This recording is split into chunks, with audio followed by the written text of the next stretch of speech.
Welcome here to TalkFCB and welcome back to the channel here today, guys, where we are going to be discussing a big range of topics right now at Barça, because we're going to be talking again about Xavi's future, about Joao Felix's future and Ansu Fati's future as well, along with the potential arrival of Vitor Roque in January. And we're going to be discussing all of this with the help of our sporting director Deco and his thoughts right now on how things are going. It is all coming your way today. So come on, and let's do it. Now today's video, guys, is coming to you courtesy of Manscaped.com, who are looking to help you this Christmas. Because whether it is a gift here for your dad, your brother, your uncle, your best friend, basically all of the most difficult people actually to buy for, well, Manscaped have you covered. Because whether you want to go for, say, a full set, everything included there, everything you'd need, the Performance Package 5.0 Ultra, which includes, by the way, the all-new and improved Lawnmower 5.0. That's the pinnacle of men's grooming, and it has only just been released. So that's a great gift there that you can buy. But maybe you want to go for something there like the Beard Hedger Kit. Everything you would need there to maintain an outstanding beard. But whatever type of gift it is that you are looking for, whatever price range that you may have, I guarantee you guys that Manscaped will help you wrap up your Christmas shopping at the earliest available opportunity, and you can get 20% off your order simply by using the code TalkFCB at checkout. It's a big help to me and indeed to the channel, and I hope that can be of help to you this Christmas. TalkFCB at checkout. Thank you to all of you guys. But indeed though, guys, when you are talking about the future of Barça, when you're thinking about the months to come and indeed the important decisions that the club has to make, one man who is going to be at the heart of all of that is indeed Deco, our sporting director, who's been very influential during his short time at the club so far, and he recently gave a very insightful interview there with Sport, where I found him to be quite open and honest about the club's situation right now. Because starting here with Xavi's future, that has of course been a big topic of conversation right now, and I did feel as though Deco could sort of see this from both sides, because he said on Xavi, I have no doubt that Xavi is the best coach for Barça. He said he accepted the challenge of taking over at a difficult moment, and he is the perfect coach to carry out the reconstruction that we are undergoing. When he was talking there about Xavi's achievements, he said, look, he won the league after a period in which people said that it would take years for Barça to win La Liga again. And don't forget, we have also lost the best player ever. Leo Messi is not here anymore, and we thought that it would be a big drama until we return to winning trophies. He said again, a generation of players have left Barça, players like Sergio Busquets. He said, I'd love another Busi. There's also Jordi Alba, Gerard Piqué, emblematic players, and this whole process for a coach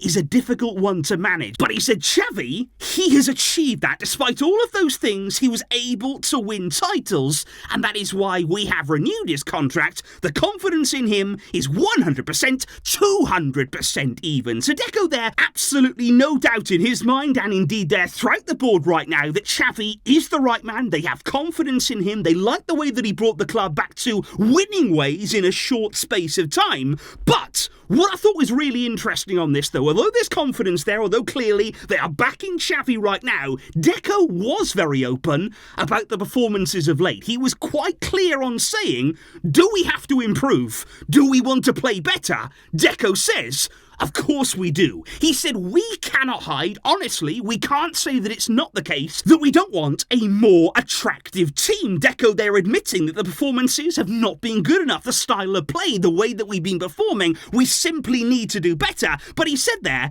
it's another thing to know why we are not hitting that level right now. He said we do know that we've not had all the players available for selection. He listed the players that Barca had been missing, and he said now we're getting them back little by little. But he was quick to say that's not, though, an excuse. But I thought the really encouraging thing was that he said, actually, we speak together every day, and Xavi, more than anybody, he does want to play better. He wants to see improved performances. He said, we know there are areas that we have to improve in, but we also can't forget the good things either, or who we are. That is very, very important. So the message right now from inside the club is they trust in Xavi, they have faith in Xavi, they like the work that he's done so far, but we do have to improve what we're seeing right now. The performances of late, they haven't been good enough. We all expect better, Xavi included, and now it's about finding the level that we're looking for. And two players, of course, who were brought in the summer transfer window, Joao Felix and Joao Cancelo. They have been heavily used by Xavi during their short time here, but the question will be, are they going to remain at Barca? What is the plan there regarding the Joaos? But Deco on that also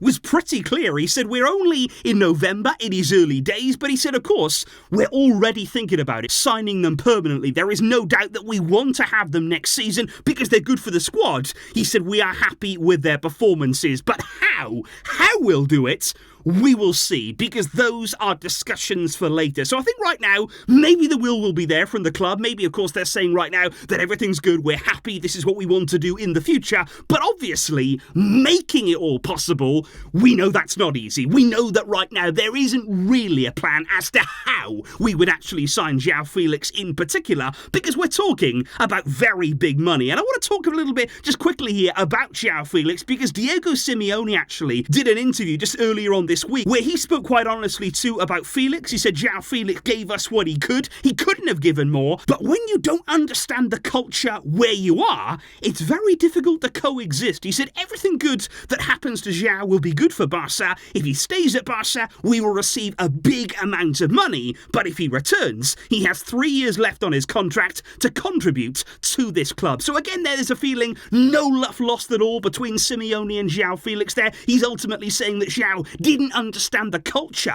of Atletico Madrid, but the word is right now that they would demand upwards of 70 million euros at the end of the season. And like I say, at this point in time, it is tough to see Barca shelling out that kind of money all in one go to sign Joao Felix. But like Deco has said there, it is early days. And speaking then about attacking players and players who may have a future at the club, Deco, of course, was asked about the progress of Ansu Fati at Brighton and his chances of returning to the club at the end of the season. Deco was very open. He said Ansu can come back. Of course he can. He's very young. He's happy now playing regularly out on loan. He asked there to go out and get minutes and he chose to go to Brighton, and I think he's doing well. And Deco went on to say, we're following him very closely because of Bojan, who of course is the man right now in charge of speaking with and sort of following the loan players and just keeping an eye on them and keeping them close to the club. He said Bojan is doing a great job and we're watching Ansu closely. I will personally go and see him soon, but the future depends on him, and he can return to Barca. There is no doubt about that. So the door at Barca for Ansu Fati, it remains well and truly open. But what about Vitor Roque? Now this, remember, is a signing that Deco was very personally involved in. He was the driving force behind bringing Roque to the club. He has huge confidence in him. But are we going to be able to get it over the line in January? Can we do it according to La Liga's FFP rules? And on Vitor Roque, Deco said,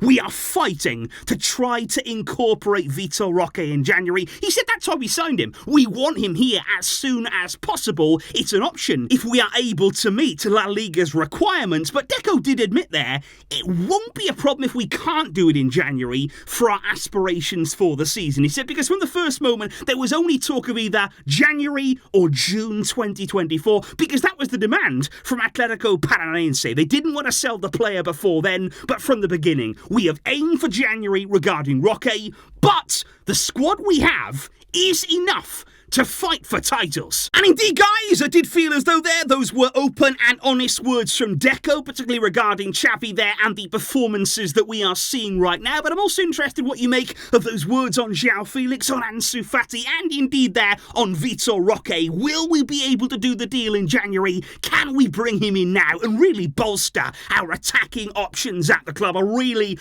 hope that we can. But please do let me know in the comments down below today your thoughts on everything that Deco has said here, and your opinions too on the topics discussed. I will catch you soon, where there will be more on the way in this international break. Thank you indeed for watching today, and a big thank you as well if you do go over to Manscaped and find yourself or somebody else something nice. I'll catch you soon, but until next time, as always, Visca, El Barça.